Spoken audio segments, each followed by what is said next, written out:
Hey guys, subscribe for daily content. And if you're shopping for gear, make sure you check out the description for the newest items at some of the very best online retailers. There's also links for some of the items that I personally recommend. Thanks!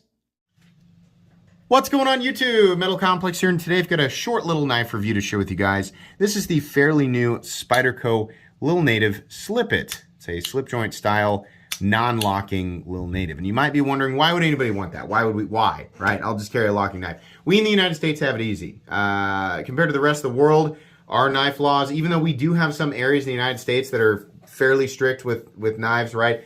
Compared to the rest of the world, we're, it's pretty lenient here, right? Locking knives in general are illegal in so many places, and this is a smart move by Spyderco. We've seen this from other companies here for quite a while. It's just basically making one of, they've got a few products, but it's making another model accessible to people who live in areas where locking knives are a problem. The other nice thing here is that if you are unsure, if you live in the United States and you are traveling, this is the type of thing that's hard to get in trouble with, right? I mean, obviously you don't want to bring it on a plane, but if you're driving and you're just going across state lines or something like that, and you're not sure, this is a short bladed knife that does not lock. I can't think of a place in the United States where this is going to be illegal, right? But it's one of those things that provides peace of mind. So I think it's cool that Spyderco did this. I'm still going to review it. I've reviewed the Lil Native before, and this is different in just a few other ways outside of the locking system not being present. But we'll still go ahead and review it. This is a knife that is available. It is made in the United States. I will link it right down below so that you can check it out if you want to. Thanks to the gentleman who loaned this to me. It'll go back to him when I'm done. Thanks to my patrons for supporting me. Link for Patreon down below. And please make sure to follow me on Instagram at metal_complex. We're going to speed through the specs here because it's the Lil Native, right? I've done this before. Everybody's talked about this knife to death. So yeah, overall length is coming in at about, it's actually under 6 inches, 5.85, maybe 5.9. Blade length is exactly 2.5 inches. Your cutting edge is coming in at about 2.1. A couple of size comparisons.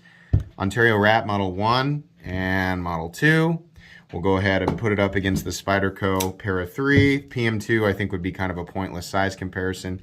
And then finally, your Benchmade bug outs. This is a small knife. It's definitely designed that way. Something that's confusing to me is why Spyderco insists on doing these big, blocky knock this down. This is just big Lego, like, knock this down. It's too blocky and thick. I mean, yeah, you can get a nice purchase on it. Honestly, you can get a pretty reasonable purchase on this guy. You can choke up, which is kind of, you don't want to be, using any part of, I can understand why they didn't put any jimping up here or whatever. They didn't want to insinuate like, yeah, bear down on the spine because it doesn't lock, right? But you can choke up, and it's okay if it wasn't for the pocket clip, which is gigantic and makes no sense on this knife.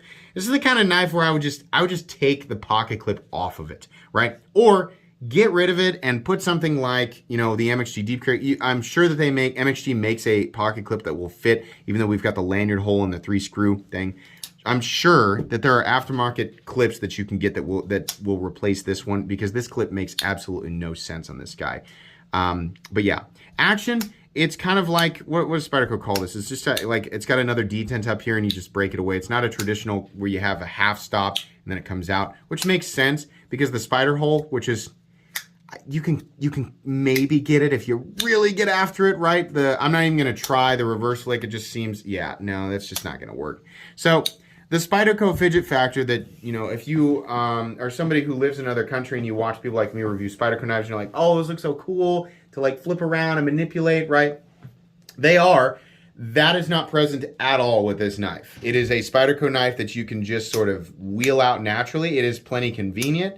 It works. That's about as far as the Spyderco element goes with this thing. The fact that it is a breakaway slip joint style knife that's non-locking kind of takes away from any potential it has in the fidget factor department. You can still sit around and do that with it, but that's pretty much it. If you're wondering, like, it doesn't have that same kind of, Spyderco fidgetiness to it. Hardware check. Go ahead and get out my tools as per usual. My tools are very inexpensive and very recommendable. You can find them right down in the section of my description that talks about the tools I use on this channel. We are looking at a T8 pivot. Right, so there you go. And then T6 for the body screws. Yeah, T6 for the body screws. I think it's going to be something that's fairly easy to take apart. I don't think it would be too difficult, right? Just make sure you've got a place to put your hardware and you've got quality tools and you'll be good to go. Carry profile, I think this is pretty straightforward. We'll do this anyway. Length and height up against the Spyderco PM2 and Para 3, way shorter, nowhere near as tall or long or anything like that. Thickness, this just doesn't make a whole lot of sense to me. It's exactly the same thickness as the Para 3. I think this could have definitely been thinner, or at least with more like heavier chamfering on the edges, because it very much does feel blocky. We'll go ahead and weigh it. This is not going to be a heavy knife because we're looking at a lot of G10 and not a lot of anything else. There's a steel backspacer, but there's no extra steel or anything like that on the inside. Probably up there, you know, by the washers, but that's going to be about it. It's just not a lot of material here outside of G10 and a blade. So your weight is coming in at 2.47 ounces, which means it's almost exactly an ounce an inch. That's going to have the balance you want. It's going to be compact. It's really the only thing that makes it awkward is the fact that it's kind of thick and blocky. Blade stock thickness. Now Spyderco, it's still Spyderco geometry, so the blade might seem a little bit excessively thick.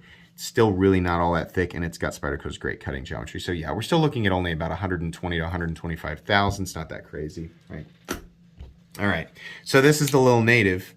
It just doesn't have the little compression lock thing on it, right? So you have those ergonomics. It's still, you can absolutely choke all the way up on it. You can actually still get a full four-finger grip on it.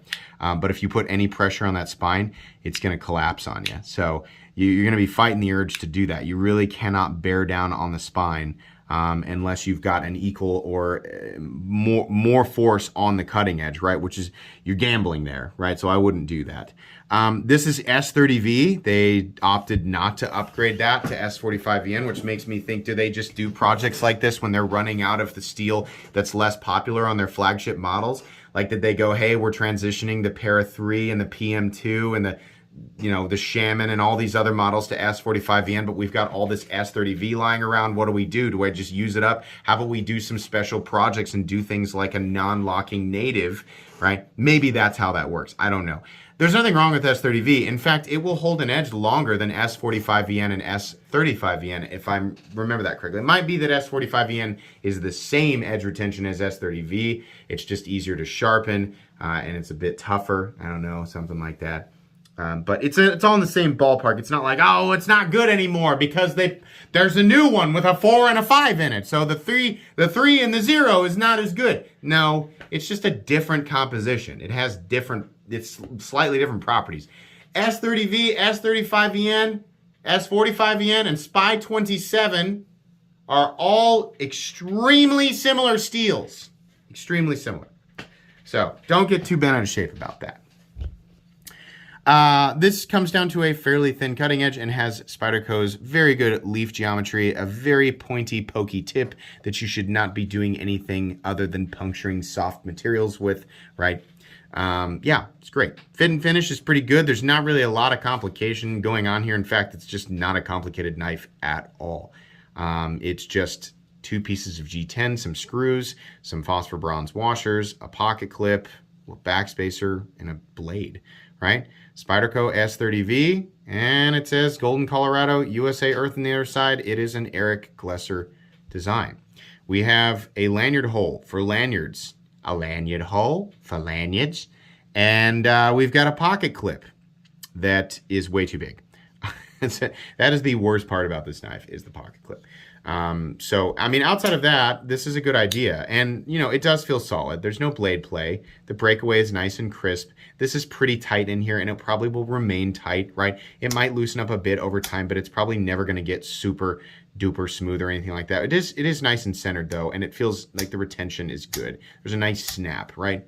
This is a tool of convenience, and it is meant for people who live in areas where things like this are extremely restricted. I would much rather, like, I'm trying to imagine myself living in an area where they're like, listen, you either carry a knife that is non-locking and really tiny, or you don't carry a knife at all. They won't even have to finish the sentence. I'll be like, give me this, or something like it. I would much rather carry something like this than not carry anything at all. This is pretty good. As far as the options that are out there, I mean, there's definitely some knives that I think are better, right? But as far as like, if I'm that restricted, we're talking about not just whether or not it locks, but the length of the blade, right? If you live in an area where it's like, it's got to be tiny and it can't lock, oh, that's a bummer. Well, if that's the case, this is one of the best options out there. Now, most of the time, it's usually not the combination of those two laws. From what I understand, it's just, there's a reasonable length law, but it's like, but it can't lock, right? And there's definitely better designs. Like Spyderco makes designs in that department that are going to be better. But if I was restricted by size, then yeah. For those of you who live in the United States and you're thinking like, what reason would I ever have? If you're traveling and you're just unsure, this is the type of thing that you do not have to worry about, right? When I travel, I mean, we don't have laws that restrict us from locking knives. So I'll carry like the Civivi Baby Banter or something like that. I don't need a big knife. In fact, I don't really want a big knife while I'm traveling. Something that's simple and can make simple cuts, right? I'm not planning on like, oh, what if on vacation I need to, clear the brush, right? What if I need to like carve a path through the jungle so we can find our way? Probably not, right? But maybe, I don't know. I mean, maybe you go on vacation to places like that and you think, what if that's going to be the case? I don't know. Maybe you do. I would guess you'd have to take a plane to get there, in which case you're not going to have the thing on. You're certainly not going to get something that big on a plane, right? So I'm talking about driving to you're going to a hotel somewhere and you're going to hang out, right? Yeah, this is the type of thing that I like to bring with me.